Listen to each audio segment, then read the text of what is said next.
Because, Mr. Speaker, he is unfit to hold office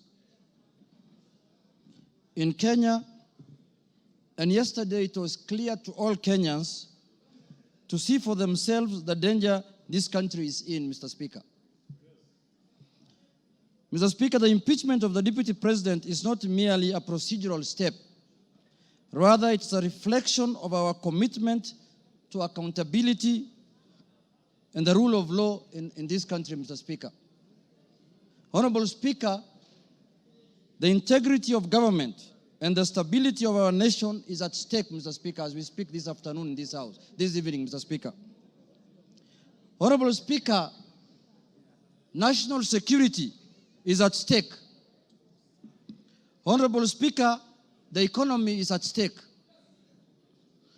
Honorable Speaker, the DP, since he assumed office, we have witnessed nothing but abuse of power, discrimination against communities, insubordination, disregard for the two levels of government, corruption, bullying, and many other actions that undermine the rule of law, Mr. Speaker, as well as actions that are unethical, illegal, and that severely breach public trust as contained in the motion by Honorable Mwenge Mutuse, Mr. Speaker. Honorable Speaker, in supporting the removal of the Deputy President from office, we are rejecting the invitation by Honorable Rigathi Gachagua to accept tribal bigotry, Mr. Speaker, skewed resource allocation, and the exploitation and domination of minorities as fait accompli in Kenya, Mr. Speaker. Mr. Speaker, before I move forward, or before I go on with what I wanted to say on the motion, Mr. Speaker, I would like to take this chance first to respond to some of the issues that he has raised in the House a few minutes ago, or his responses, Mr. Speaker. In the first place, his responses came very late in the day to the House, Mr. Speaker. He tabled his response at 4 p.m. in the evening today, Mr. Speaker, and he should have done it either yesterday evening or this morning, Mr. Speaker, so that the House can get enough time to peruse what he has said, Mr. Speaker. Mr. Speaker, one of the grounds that is being accused of Mr. Rigathi Gachagua for impeachment, Mr. Speaker, is the issue of what he calls shareholding, Mr. Speaker. He has said Kenya is a company with shareholding. But in his response, he comes here and tells the House that he did not mean that. What he meant is that he was talking about political parties, Mr. Speaker, and listed the political parties that have formed coalitions within Kenya Kwanza, Mr. Speaker, including Ford Kenya, ANC, PA, and all other parties that have formed what is called the Kenya Kwanza coalition, Mr. Speaker. Mr. Speaker, I want to contradict what he said by saying that political parties are national in nature. Ford Kenya is a national party. ANC is a national party. All the political parties that formed a coalition with Kenya Kwanza are political parties that are of national, Mr. Speaker. Mr. Speaker, in this country, under the Constitution, you are not allowed to form a tribal party. You're not allowed to form a religious political party, Mr. Speaker. You are not allowed to form a Mulima political party, Mr. Speaker. That is very clear in the Constitution, Mr. Speaker. And if the Deputy President is not aware of that, I can read out for him, Mr. Speaker. Under Article, Mr. Speaker, 91, every political party shall have a national character as prescribed by an act of parliament, have democratically elected governing body, Mr. Speaker. And it also says in Part 2, a political party shall not be founded on a religious, linguistic, racial, ethnic, gender, or regional basis, Mr. Speaker, or seek to engage in advocacy of hatred, like what he does sometimes, on any such basis, Mr. Speaker. Mr. Speaker, you cannot equate political parties to what the Deputy President has been propagating for the last 2 years in this country, Mr. Speaker. The Deputy President has told Kenyans in no uncertain terms that Kenya is a shareholding company. Order, honorable members. And if you Order. did not vote, if you did not vote for Kenya Kwanza, you do not have any shares, Mr. Speaker. Order, Yegon, and your team. Ngong. Mr. Speaker, members now are excited because they are not happy with the response the Deputy President has given them. Now they want to vote and go home. I know what they are doing. I know, but let's prosecute the matter. We have to respond to the issues he has brought to the House, Mr. Speaker. Mr. Speaker, political parties are not equal to regional and ethnic, conglomerations that the Deputy President has been advocating for the last 2 years, Mr. Speaker. Mr. Speaker, I want to give him a good example like ODM. ODM has sent the other day 6 experts under the broad-based government, Mr. Speaker. 6 experts. Where are those experts coming from? One is from the coast. Beatrice School is from Turkana. Oparanya is from Western. The Attorney General is from Kisumu.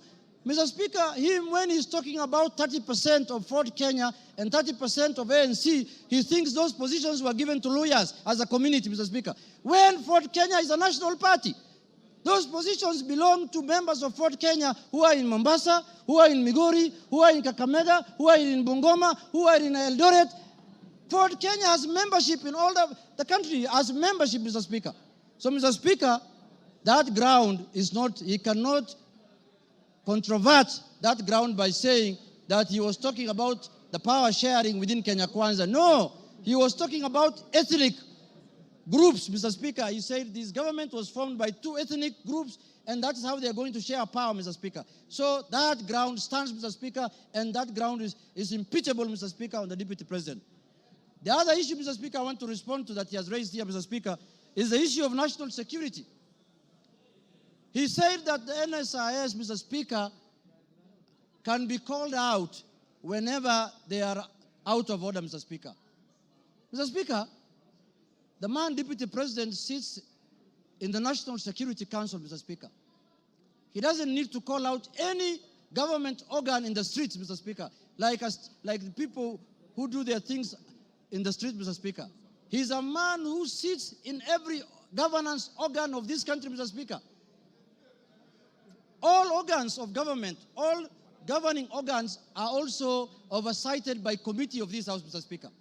What happens, Mr. Speaker, in this country if every member of parliament goes out there castigating governing bodies and constitutionally created bodies of governance, Mr. Speaker? We are going to have anarchy in this country.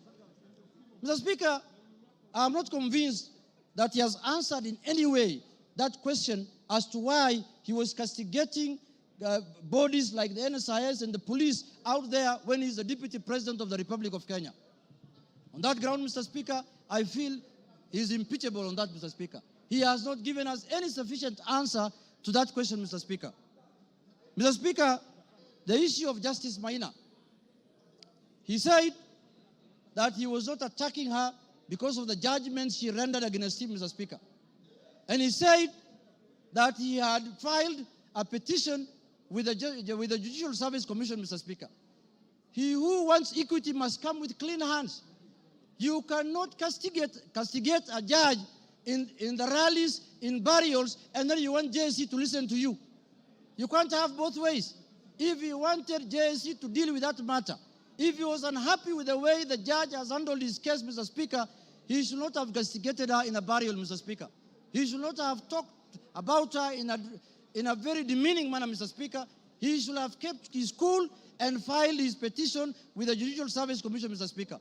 On that account, Mr. Speaker, he has failed the leadership and integrity, Mr. Speaker, under the Integrity Act, Mr. Speaker, and on that account, he's impeachable, Mr. Speaker.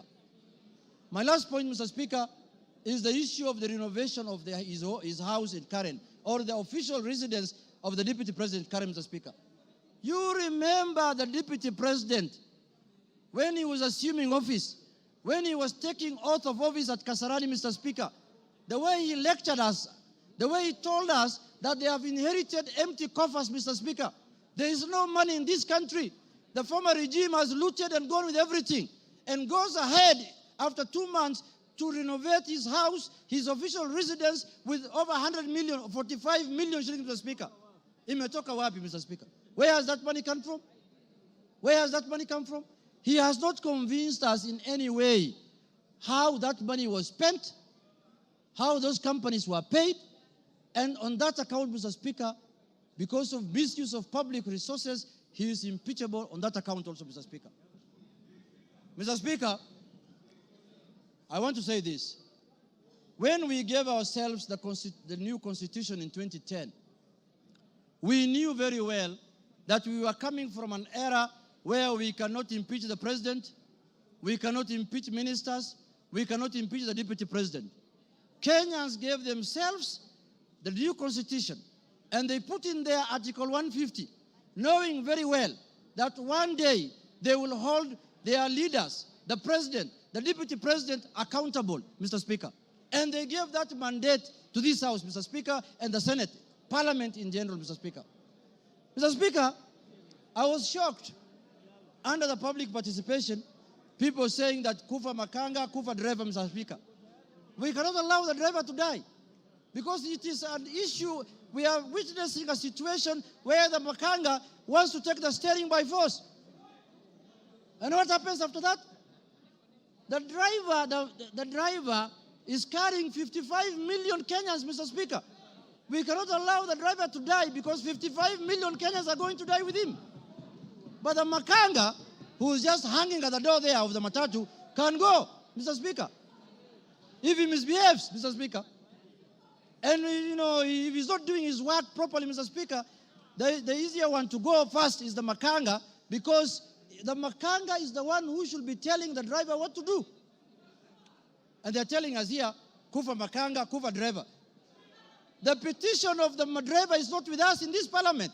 The petition we have, the motion we have before us today is the motion of the Makanga. And we are going to deal with him perpendicularly and thoroughly, Mr. Speaker, this afternoon. Mr. Speaker, I want to tell the House that us, the people of the minority, the Azimio people, Mr. Speaker, we have lived like orphans in this country for the last 2 years. Why do I say so? Mr. Speaker, we are taxpayers. Some of the places that contribute to the highest taxes in this country are areas that are dominated by Azimio people. And then somebody comes here and tells me, you are not a shareholder, you're not going to get services, you're not going to get development. What the hell is that? What the hell is that? Does the taxes that are paid by the Azimio people count for nothing, Mr. Speaker? And it is coming from the high office of the Deputy President of the Republic of Kenya, Mr. Speaker. Mr. Speaker, this is the time we are going to correct this thing so that it never happens again, so that we don't have another Deputy President who comes later. Because when we impeach this one, another one is going to be appointed. This is a lesson to the next one, that if you misbehave, we will just take you through this Goleta, Mr. Speaker. Mr. Speaker, I want to conclude by saying this. Let us not personalize offices. We don't have any ill will. We don't have any bad faith. We don't have anything that we are holding against the persona of Geoffrey Rigathi Gachagua, Mr. Speaker. We are dealing with the office of the Deputy President currently occupied by one Geoffrey Rigathi Gachagua, Mr. Speaker. The office holder. And let us not personalize. The office does not belong to him, does not belong to anybody. This is a constitutional office, and the Constitution has prescribed how to deal with you when you misbehave in that office, Mr. Speaker. So, Mr. Speaker, for Kenya to become cohesive, Rigathi must do what? Rigathi must? For Kenya to become cohesive.